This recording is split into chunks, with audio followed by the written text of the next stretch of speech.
My name is Nathan Dawkins. I thought it would be a good idea for us to have a little chat, get to know each other a little better. David's been thinking about Beyond for a very long time, in fact maybe 20 years. He made me read a short story he wrote when he was a teenager that was about a girl having a link with an entity and special abilities. Beyond was also about talking about death, I would say, in a different way. I was confronted with the loss of someone in my family close to me, and it was really a shocking experience, really brutal. I wanted to tell a different story and not talk about death the usual way, I would say, but really deal with death as something that a physical reality and that can be explained. Is he a ghost? Or a spirit of someone who passed away?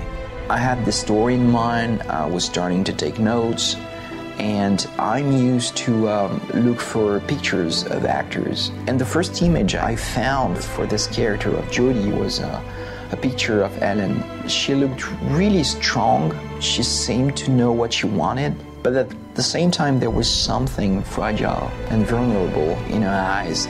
And that was for me exactly the definition of Jodie Holmes. As I was writing, I had more and more pictures of Ellen in my scripts, and after a while I realized that I was writing a role for Ellen. I've been fortunate to be working since I was pretty little and to really truly step into something that is so new and so scary but also exciting. I hadn't done something like this before, so yeah, I was curious. As I liked the relationship of the Dawkins character to the Jodie character. I liked the arc of what happens to them, the fact that it takes over 15 years.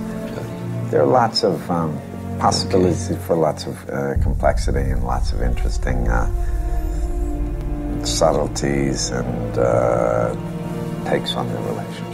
I didn't ask to be different. I just want to go out and have friends and be like other girls my age. You'll never be like them.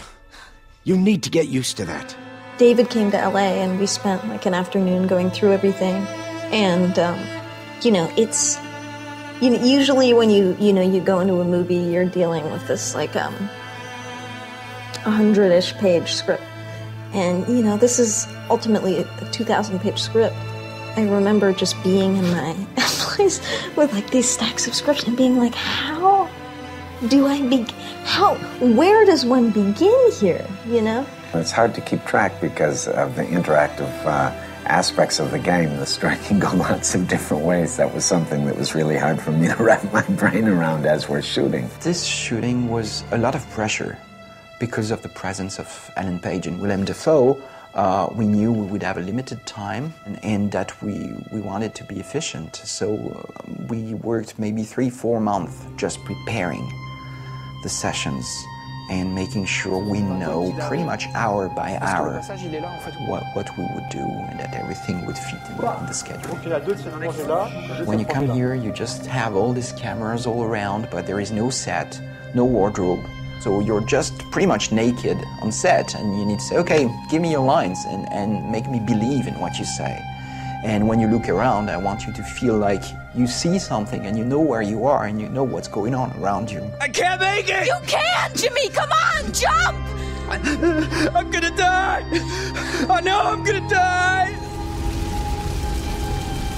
I don't think I realized when I signed up for it just like how much of an incredible experience this was going to be as an actor.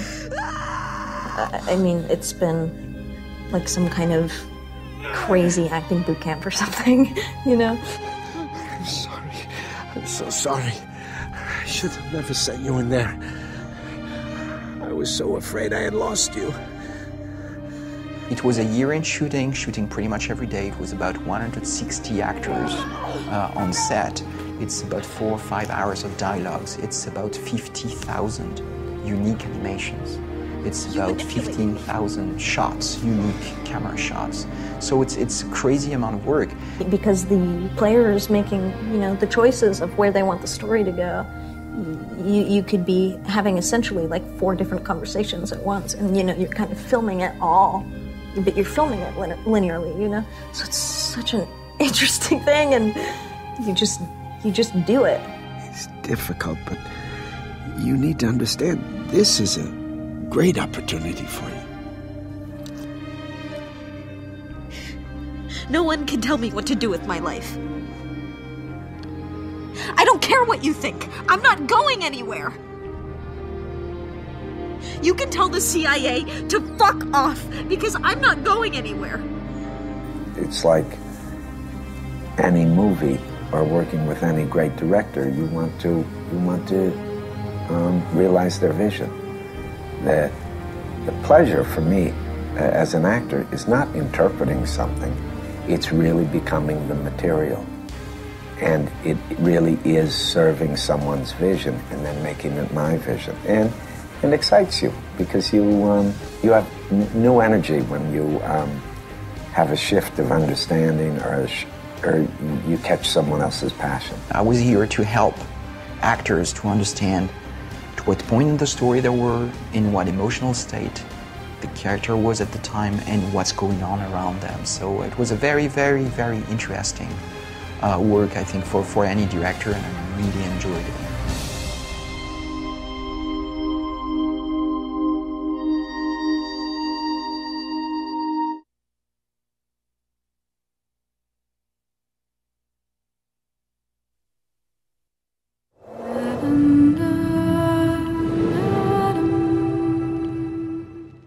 Beyond is the story of this young woman called Jodie Holmes, and since the day she was born, she has a link with an invisible entity. It's a presence around her. She doesn't know if it's a ghost or the spirit of someone who passed away, but this thing is always there, and they are tied together. You tell him what to do, and it happens. I don't tell Aiden what to do. No one does. He's like a lion in a cage. We're tied together. He can't go away. That makes him really angry. It's not my fault. I want him to leave too. It can be really scary sometimes. This thing is not exactly a pet or a power. This entity she calls Aiden is really a person with his own personality. And this entity, protects her and cares about her, but it also interferes with her life. Jodie! It's over, Jodie. It's over. It will never be over. The story itself is very huge, and there's, incredible action. But there's also this, beautiful drama within it, and how she relates to herself and Aiden and other people in the world, and the journey she's going on to just be herself and be in control of her own life. While this has fantasy elements, one of the beauties of it is it's very hardcore. Here we have a better chance of understanding what's happening. We can find a way to protect you.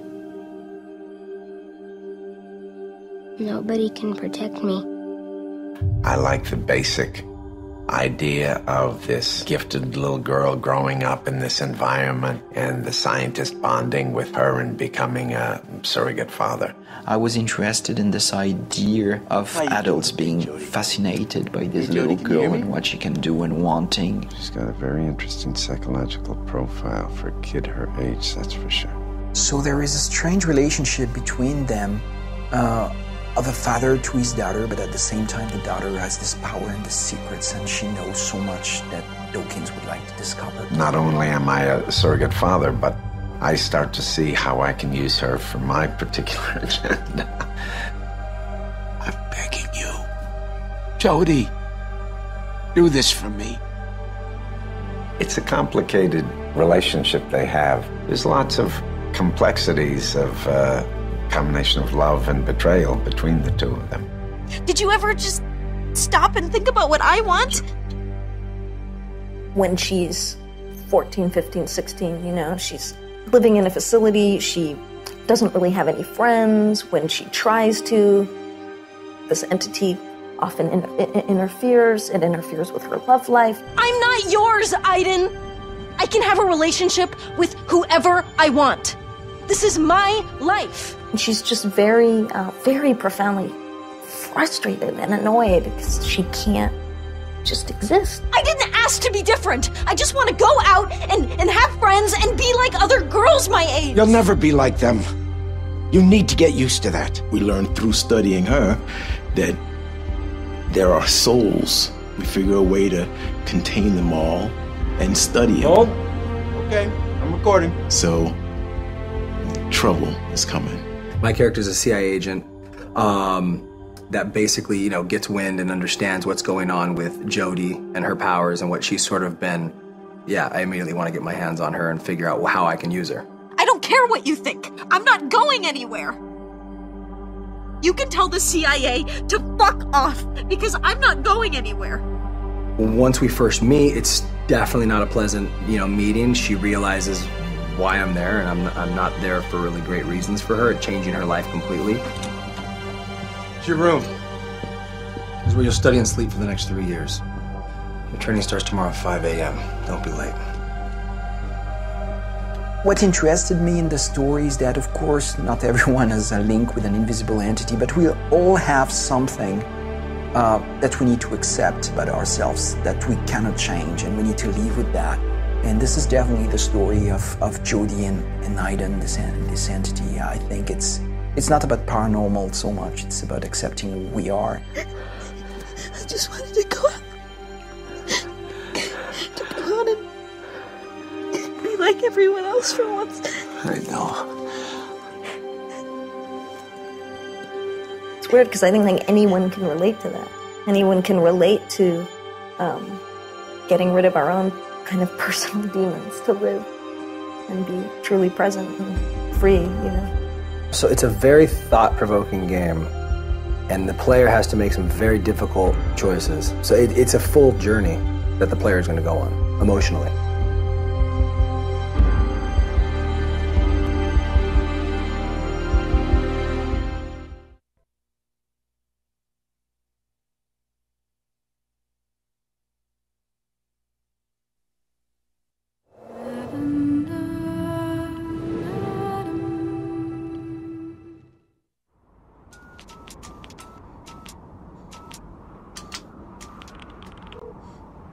Hello? Nathan? Jodie, where are you? They're back. They're all around me. Good God, Jodie, what's happening? When we started the project, I think especially with the games, it's a hard thing to kind of fully understand the size of it and the complexity of it, because it's something that you have to live and breathe.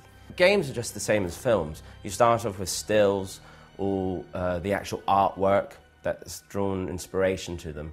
Getting the same information as a film about the characters and their background and the colours of the game and the general just feel of it is how normally it starts. But it instantly sort of transpired that this was slightly more ambitious and this was slightly more interesting than other things we had looked at in the past.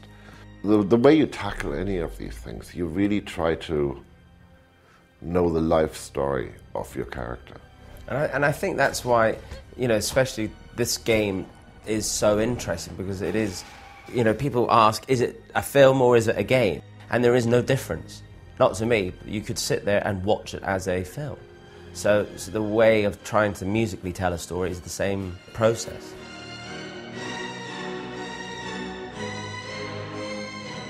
My first meeting with David was when the themes were being presented to him. I don't know about you, but I find it very scary when you've put your heart and soul into writing a piece of music that this person has been writing this character for years, and all of a sudden I've been invited into this world and been there for like a month, and I'm now trying to say, well, this is this person's character.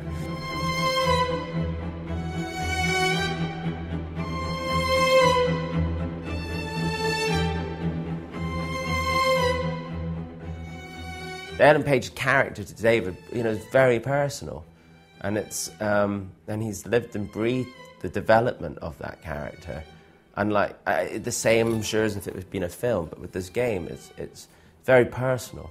Look, this is what all good filmmakers have in common.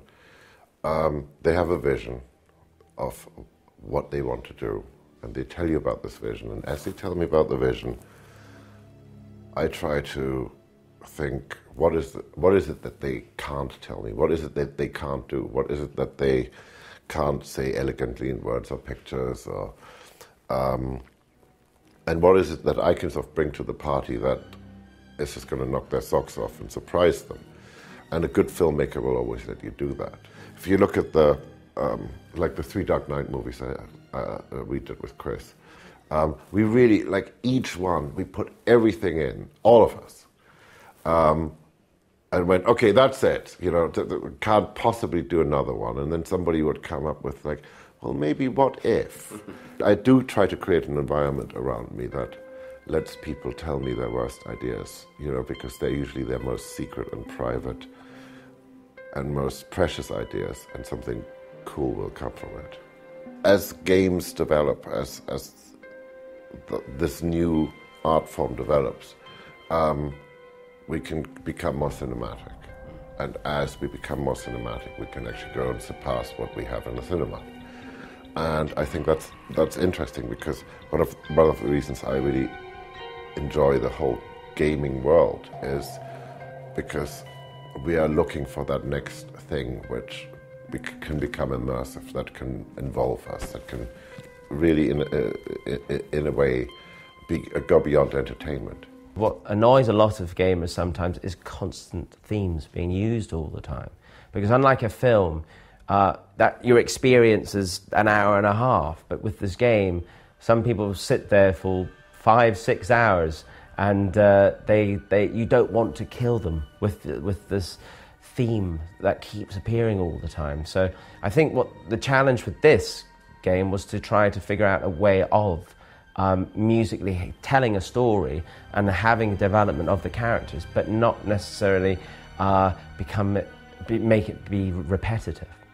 You know, the thing is that unlike a film, the only time you actually fully understand, I think with music, what we've managed to actually do is when you have the time to sit and play the game, because we don't fully understand how much, you know, how it really will work out, especially with this game, because you're choosing different decisions constantly. Unlike some of the other games that we've worked on, you have a very clear vision of what the end story is.